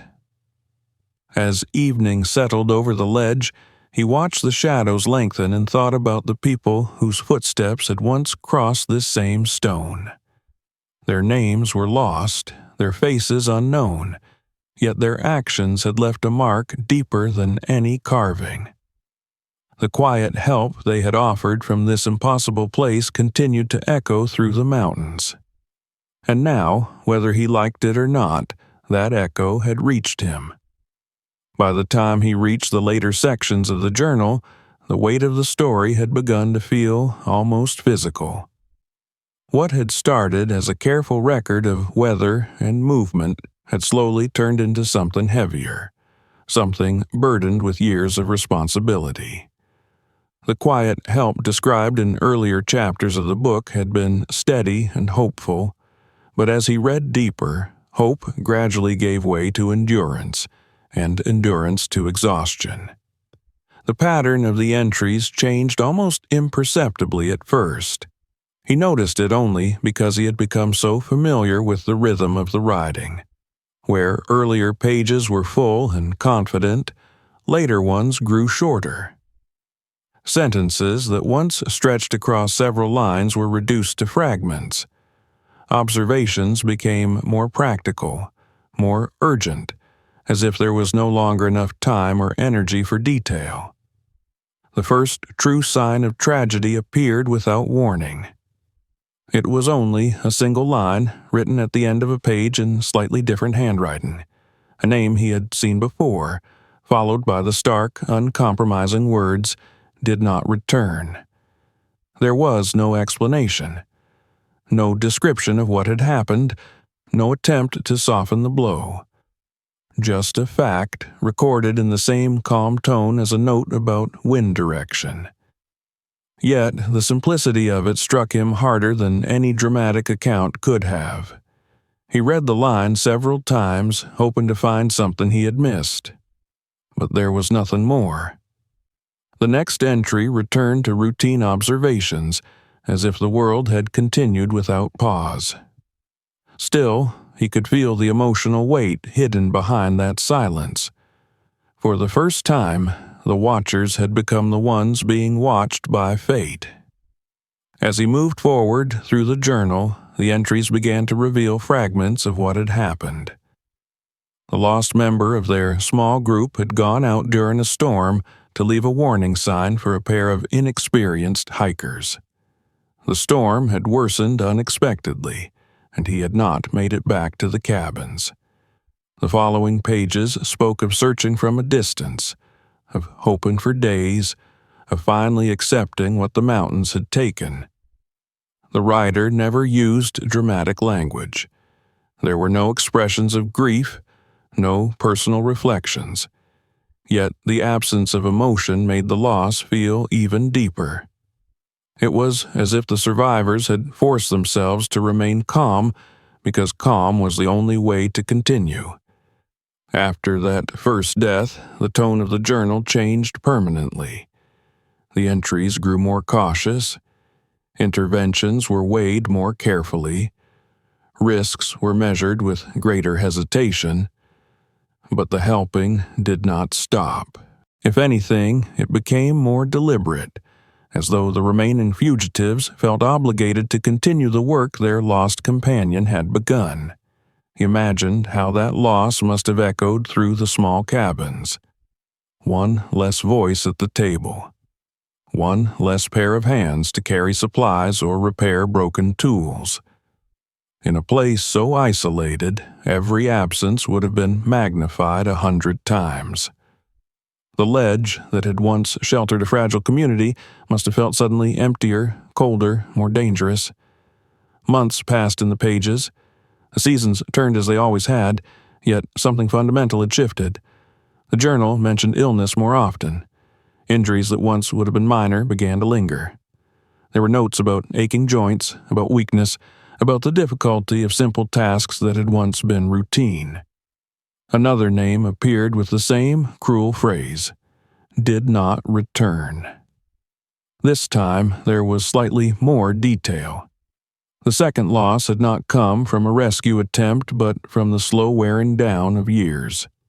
A fall on icy stone, a broken bone that could not be properly treated, an infection that the small medical supplies could not cure.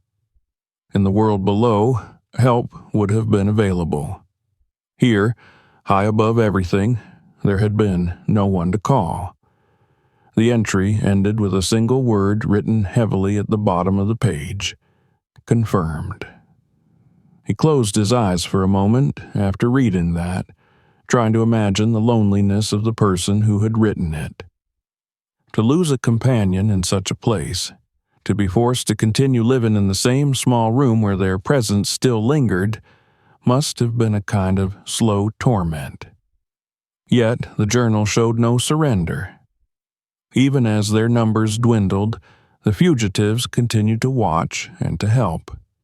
It was as if the mission itself had become stronger than the people carrying it. Perhaps continuing the work was the only way they knew how to honor those who were gone. The entries grew fewer and more scattered. There were longer gaps between dates, suggesting that fewer hands were available to keep the record. Sometimes an entire week would pass with only a single short note. The energy that had once filled every page was fading. He felt as though he were witnessing the gradual dimming of a light that had burned brightly for years. One section described a particularly harsh winter when storms arrived earlier than expected. Supplies ran low. The writer spoke of rationing food and fuel, of sleeping in shifts to keep the stove burning, of watching helplessly as travelers below took risks they could no longer safely counter. The sense of helplessness in those lines was almost unbearable. There were moments when they considered revealing themselves, asking for official help, ending their hidden lives.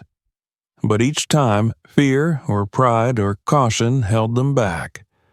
They had built their existence around secrecy for so long that stepping into the open must have felt impossible. Another entry told of a desperate rescue attempt that had nearly cost the life of one of the remaining fugitives. A hiker had become trapped on a narrow ledge, unable to move forward or back. The watcher had descended at night to leave a rope and guide the man to safety. The rescue succeeded, but the helper returned with frost-bitten hands and a lingering injury that never fully healed. Reading that passage, he felt a deep respect mixed with sorrow. These people had continued to give even when they had almost nothing left. Eventually, the journal reached a point where only one handwriting remained.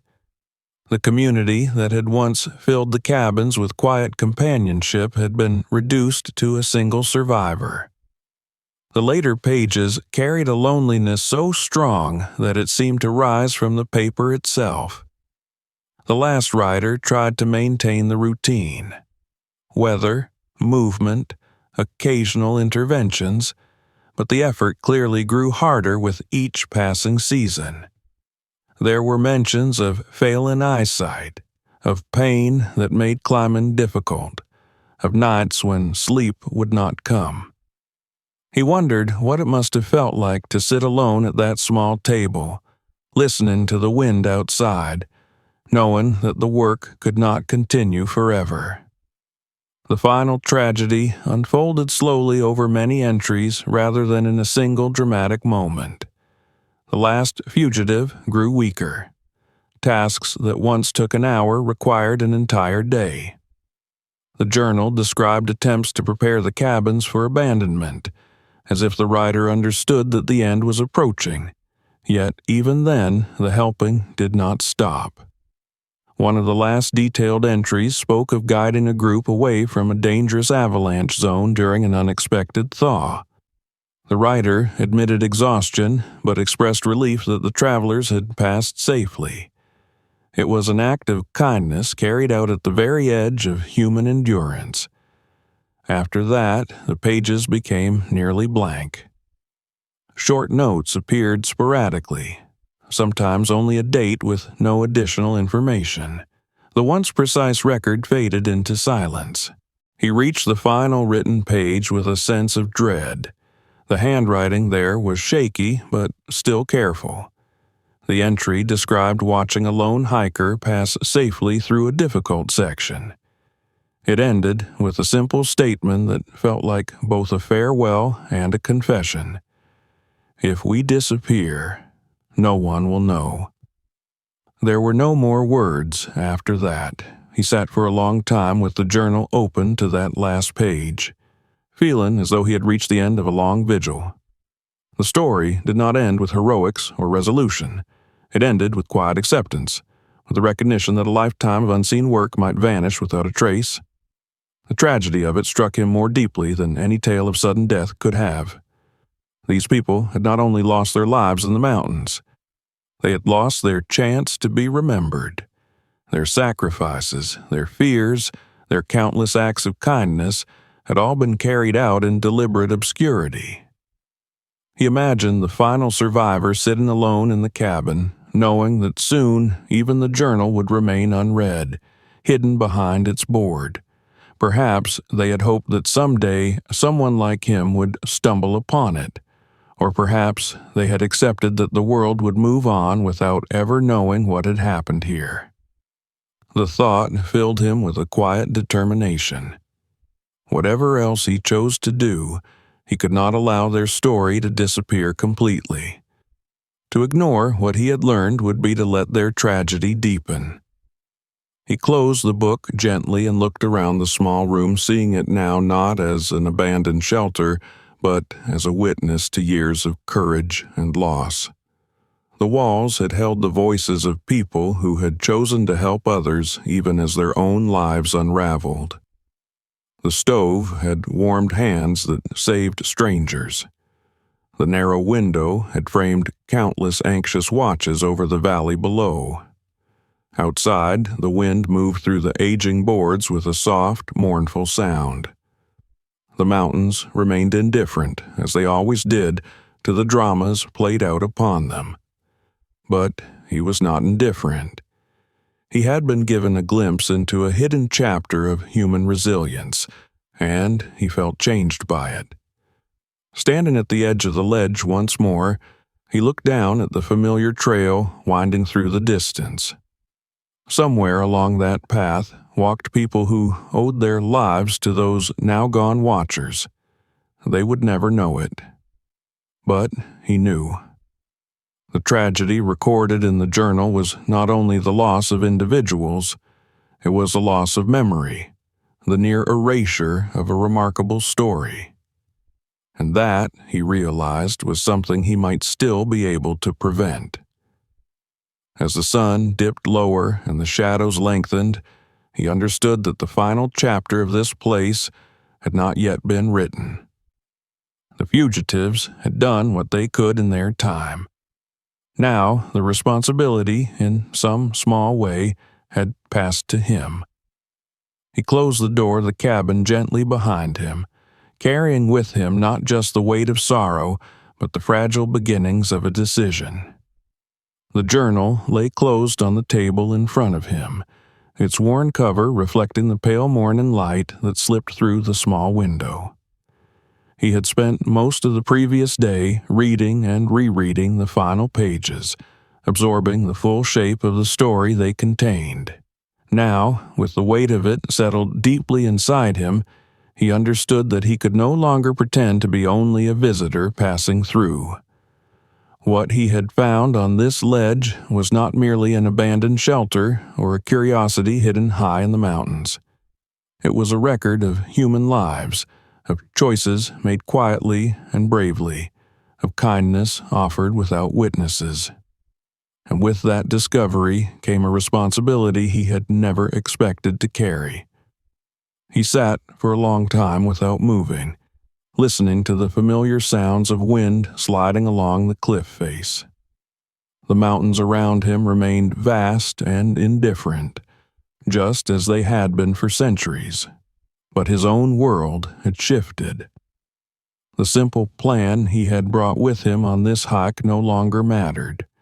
The route he had intended to follow, the schedule he had carefully prepared, all felt strangely unimportant beside the question now facing him. What should be done with the story of the fugitives? The most obvious answer was also the easiest. Take the journal down to the valley, hand it over to authorities or historians, and allow the world to learn what had happened here. Such a discovery would certainly draw attention. Reporters would come, researchers would analyze the pages. The cabins would become a destination for curious visitors. The unknown guardians of the mountains would finally be recognized. Yet, the more he imagined that outcome, the more uncomfortable it made him feel. The fugitives had lived and helped in secrecy by choice. They had structured their entire existence around remaining unseen. To drag their private records into the open world now felt almost like a betrayal. The journal was not meant for publicity. It was meant to guide quiet actions and to preserve memory within a small circle that no longer existed. He stood and walked to the doorway, looking out over the vast drop to the valley below. The morning was clear, and he could already see a few early hikers making their way along the distant trail. Ordinary people enjoying an ordinary day, unaware that above them lay the remains of a hidden history. Part of him wanted to protect that innocence, to keep the cabins from becoming another crowded attraction stripped of meaning. At the same time, he knew that doing nothing carried its own dangers. If he simply left the place untouched and told no one, time would continue its slow work. The cabins would eventually collapse. The journal would decay beyond reading. Everything he had learned would fade into silence. The fugitives would disappear completely, just as the final writer had feared. Neither extreme seemed right. He returned to the table and opened the journal again, turning the pages with a gentler hand now, as though handling something fragile and alive. He realized that his dilemma was not so different from the one the fugitives themselves had faced for years. They too had balanced secrecy against responsibility, choosing their actions carefully to avoid causing harm. Perhaps, he thought, the answer lay somewhere in that same balance. He began to consider alternatives. Maybe the story could be preserved without exposing the exact location. The names and details from the journal could be shared in a way that honored the spirit of the people who had written it, while keeping the cabins themselves safe from intrusion. Memory did not require turning a quiet place into a spectacle. The idea settled in his mind slowly, gaining strength. He could document what he had found, transcribe the important sections, photograph certain pages, and then return everything to its hidden place. In that way, the knowledge would survive even if the physical structures did not. The fugitives would be remembered without losing the privacy they had guarded so carefully. But even that solution raised questions.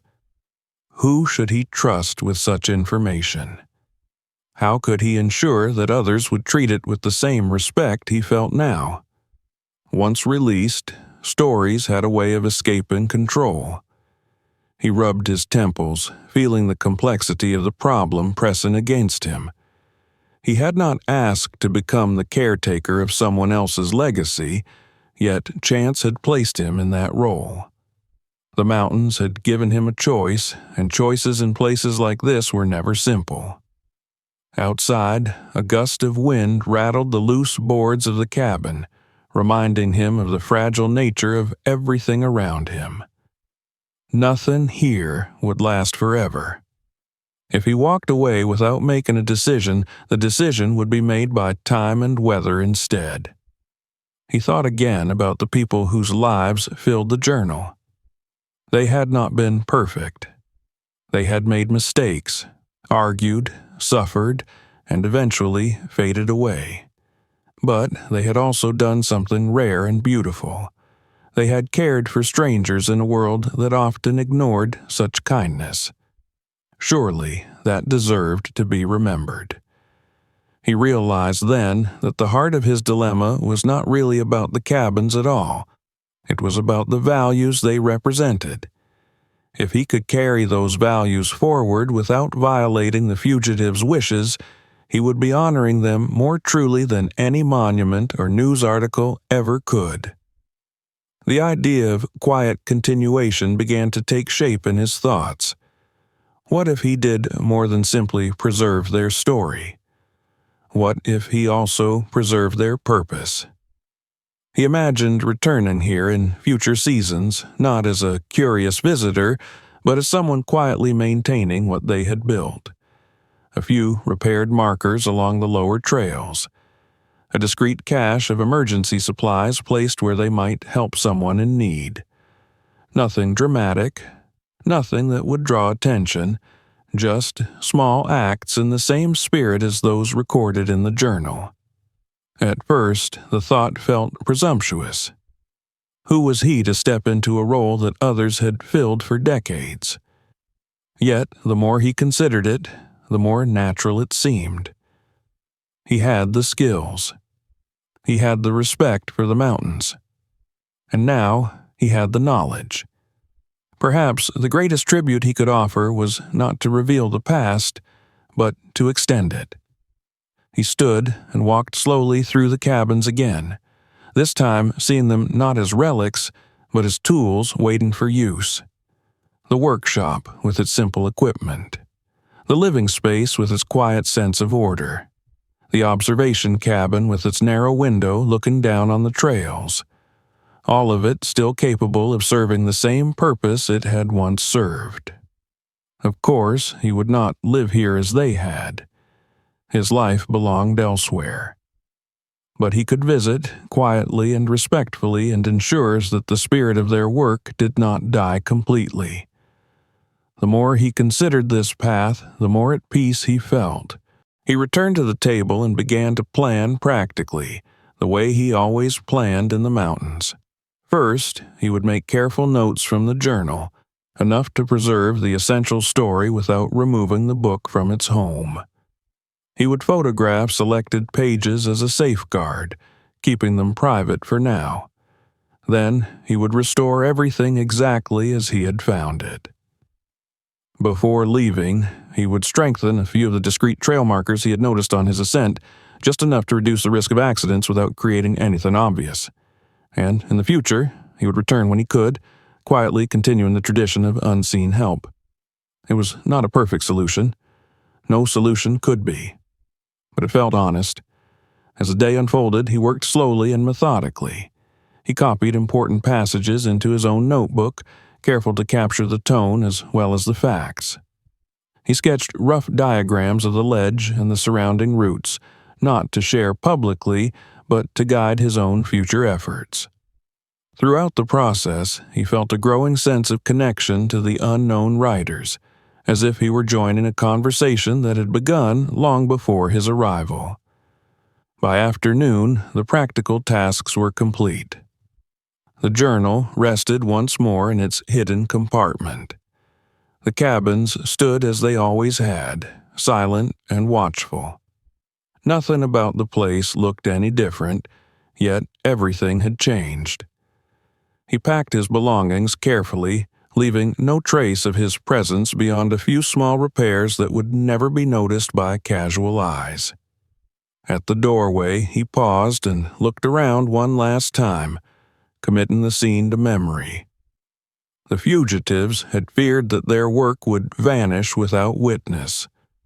Because of him, that fear would not come true. Their names might remain unknown, but their actions would not. Stepping out onto the ledge, he felt a quiet resolve settle over him. The descent ahead would be long and careful, just like any mountain journey, but when he reached the valley and returned to ordinary life, he would carry something new within him.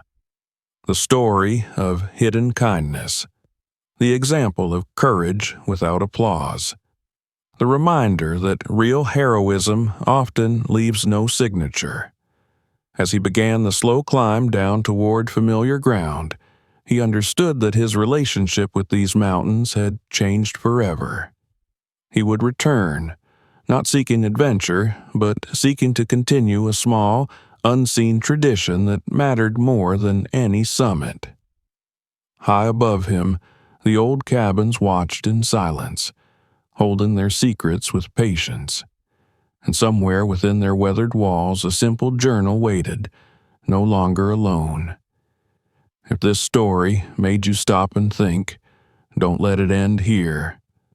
Subscribe to the channel so you never miss the next story. Hit the like button if you want more videos like this, and share it with someone who needs to hear it. And write in the comments where you're watching from. I read every message. Stay with us, because the next discovery is closer than you think.